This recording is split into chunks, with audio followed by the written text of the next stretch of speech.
Mabuhay Pilipinas! Maligayang pagbabalik dito sa aking channel, pero kung bago ka lang, pasuyo ng like and subscribe. Salamat agad. Ngayong araw ng Sabado, August 3, 2024, mga kababayan, update lamang po tayo sa ating pong panganahon.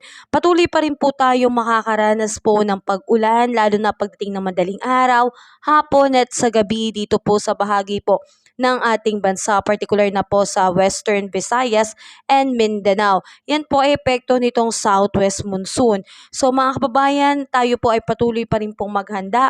Ugaliin po nating magdala ng kapote o kaya payong, lalo na kung tayo po ay nasa labas o lalabas po ng ating bahay.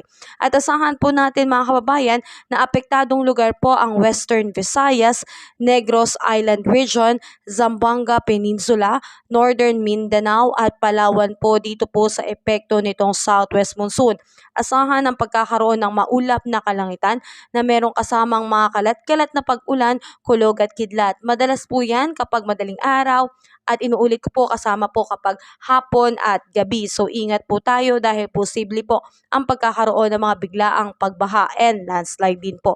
Lalo na po sa mga prone areas natin. At naranasan po natin ang matinding ulan, lalo na nitong nakaraang gabi lamang po na biglang buhos po ng ulan sa lugar po ng ilang bahagi ng Metro Manila. At bigla pong nagkaroon ng mababang pagbaha lamang, pero at least pagbaha pa rin po yun.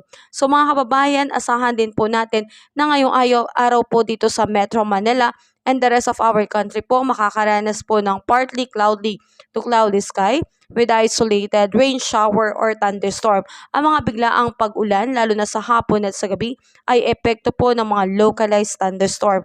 Ingat pa rin po tayo lalo po sa mga low-lying areas na madaling bain, posible pang pagkakaroon ng mga biglaang flash flood and landslide po para sa mga mountainous areas. Samantalang kung makikita po natin dito po sa ating weather system ay wala pong namamataan na cloud cluster o low pressure area sa loob at labas ng Philippine Area of Responsibility. Pero dito po sa may bahaging itaas pero malayo-layo po sa Pilipinas, meron pong namumuong cloud cluster. Nawa itong cloud cluster na ito ay unti-unti pong malusaw bago pa man lumapit sa ating par upang hindi po muna tayo makaranas ng pagkakaroon ng pagbagyo dahil unti-unti pa lang pong nagmo-move on at bumabangon ang ating mga kabayan na nasalanta nitong bagyong Karina. Samantalang hindi pa rin po maiiwasan ang pagkakaroon po ng pag-ulan dahil patuloy pa rin po ang ating rainy season at ang epekto ng southwest monsoon at ganun po ng localized thunderstorm.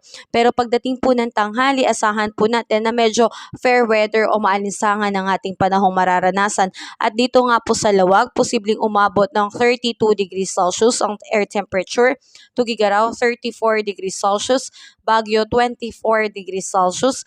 Metro Manila, 34 degrees Celsius. At sa Tagaytay, 32 degrees Celsius. At sa Legazpi po ay 32 degrees Celsius. Dito naman sa may Calayan Island at Puerto Princesa, aabot po ng 32 degrees Celsius. Iloilo, 33 degrees Celsius. Tacloban at Cebu, 32 degrees Celsius. Cagayan de Oro, 31 degrees Celsius, Zamboanga 33 degrees Celsius at sa Davao po ay 33 degrees Celsius.